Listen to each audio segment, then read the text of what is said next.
Auto वाले को मिली डायन। नमस्कार, मेरा नाम सोनू है और मैं एक ऑटो ड्राइवर हूँ। दिन हो या रात, जब भी मुझे सवारी मिलती है जहाँ जाने के लिए कहती है, मैं उधर ही जाता हूँ।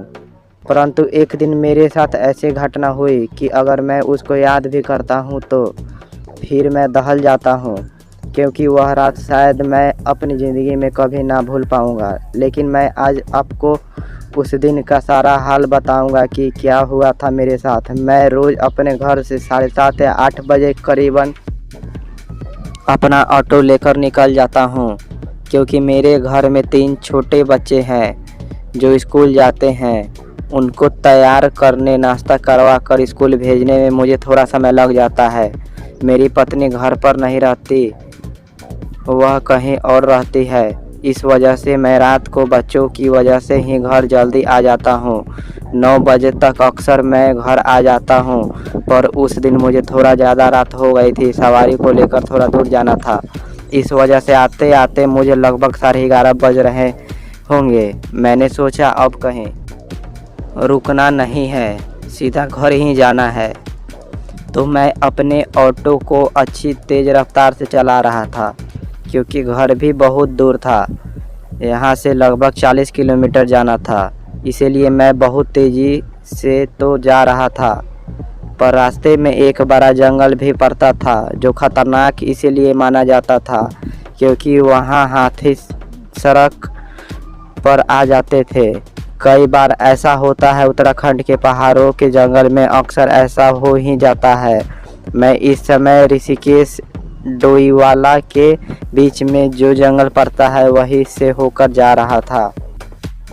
अंधेरी रात थी, मुझे बस डर लग रहा था कहीं शेर या बाघ या कोई जंगली जानवर ना निकल जाए। मुझे शेर से बहुत डर लगता है। जंगल काफ़ी दूर तक फैला हुआ है। उस घर सन्नाटे में बस ऑटो की आवाज़ ही सुनाई दे रही थी। तभी ऑटो की लाइट पड़ी और अचानक मैंने देखा कि एक महिला बिल्कुल रोड पर खड़ी ऑटो को हाथ दे रही है। मैंने सोचा कि अंधेरी रात है और यह महिला यहाँ कैसे खड़ी है, लेकिन मेरा मन था कि चाहे कुछ भी हो जाए, लेकिन अब मैं ऑटो नहीं रुकूंगा और किसी भी सवारी को नहीं बैठाऊंगा। मुझे बस जल्दी घर जाना है, क्योंकि घर में बच्चे अकेले थे। तभी मैंने देखा कि वह महिला अचानक से रोड के बीचों बीच आ गई और मैं इतनी जल्दी अपना ऑटो रोक नहीं पाया और अपनी रफ्तार से ऑटो को लेकर निकल गया। लेकिन मैं बहुत हैरान था, क्योंकि वह महिला बिल्कुल बीच में आ गई। फिर भी मेरी गाड़ी ना उससे टकराई, ना मुझे ऐसा भी कुछ महसूस हुआ कि कुछ भी मेरी गाड़ी के आगे आया हो। पर मैं गुस्से से बोला, मरना है क्या इस पागल औरत को। और मैंने भगवान से शुक्र भी मनाया, चलो कम से कम बची। तो उस बात को भूलकर मैं गाड़ी तेज ही चला रहा था, लेकिन मैं लगभग आधा किलोमीटर निकल गया होगा कि मुझे ऐसा एहसास हुआ जैसे ऑटो में ही कोई बैठा है।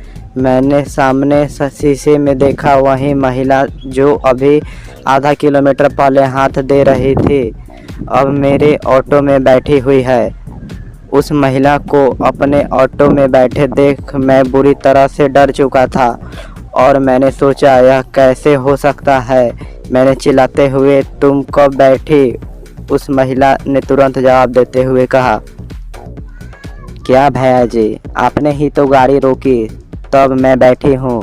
आपने ही तो बैठाया है मुझे। लेकिन मुझे पूरा विश्वास था, क्योंकि मैंने तो गाड़ी नहीं रोकी है और ना ही मैंने इसको बैठने को कहा।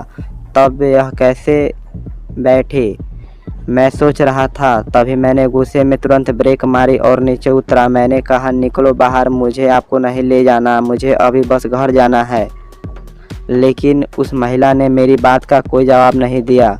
अब मेरा पारा गुस्से से आई हो चुका था और मैंने पूरे ज़ोर से ऑटो में जो साइड में पर्दे लगे हुए होते हैं, तभी मैंने नीचे उतरकर उनको खोला तो मुझे बड़ी ज़ोर का झटका लग चुका था। मेरी आंखें फटी की फटी रह गई। क्योंकि अब वह महिला ऑटो में नहीं थी। मैंने सोचा, यह क्या हो रहा है मेरे साथ, यह मुझे कुछ समझ नहीं आ रहा है। और अब डर के मारे मेरी हालत तो ख़राब हो चुकी थी और उस समय मैं बहुत घबरा गया था। मुझे लगा कहीं यह मेरा कोई वहम तो नहीं है, पर ऐसा कैसे हो सकता है। मैंने आज शराब भी ज़्यादा नहीं पी रखी थी। वैसे मैं अक्सर ऑटो चलाने के बाद घर आते समय थोड़ी शराब पी लेता हूँ, पर आज मैंने ज़्यादा नहीं पी थी क्योंकि मुझे वैसे ही आज बहुत देर हो गई थी। और अब इस घटना के बाद मेरा आज बहुत दिमाग ख़राब हो चुका था। पर मैं फिर भी किसी तरह गाड़ी में बैठा और गाड़ी को स्टार्ट करके तुरंत चलने में ही भलाई समझे। अब मैंने सोच लिया था, चाहे कुछ भी हो जाए, अब मैं गाड़ी नहीं रोकूंगा।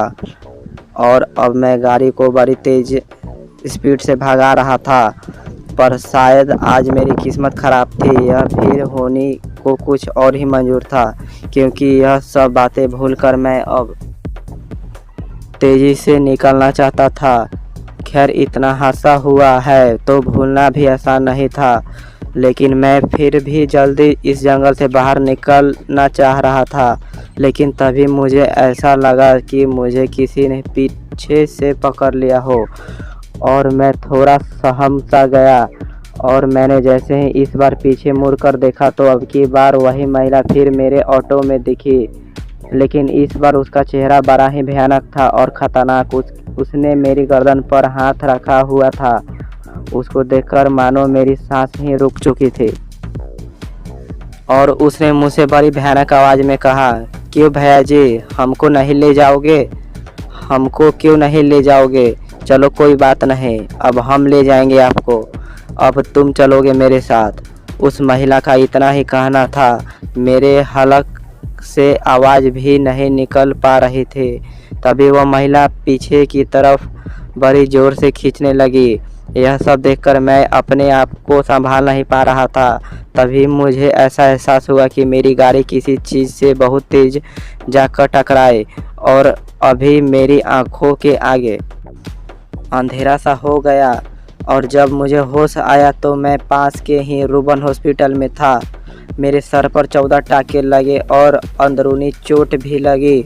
मुझे डॉक्टरों ने बताया कि मुझे वन विभाग के पुलिसकर्मियों यहाँ पर लेकर आए और उन्होंने यह भी बताया कि मेरी हालत बहुत गंभीर थी और मेरा ऑटो एक पेड़ से टकराया था। वह मुझे बेहोशी की हालत में हॉस्पिटल लेकर आए थे। अब मैं ठीक हूँ, लेकिन मैं अब उस हादसे के बाद मैं उस रास्ते से जाने में अभी भी बहुत घबराता हूँ। तो दोस्तों, आपको ये कहानी कैसी लगी हमें कमेंट करके बताएं। हम आपके कमेंट का जवाब ज़रूर देंगे। तो दोस्तों, हम आपसे मिलते हैं अगले वीडियो में। तब तक के लिए धन्यवाद।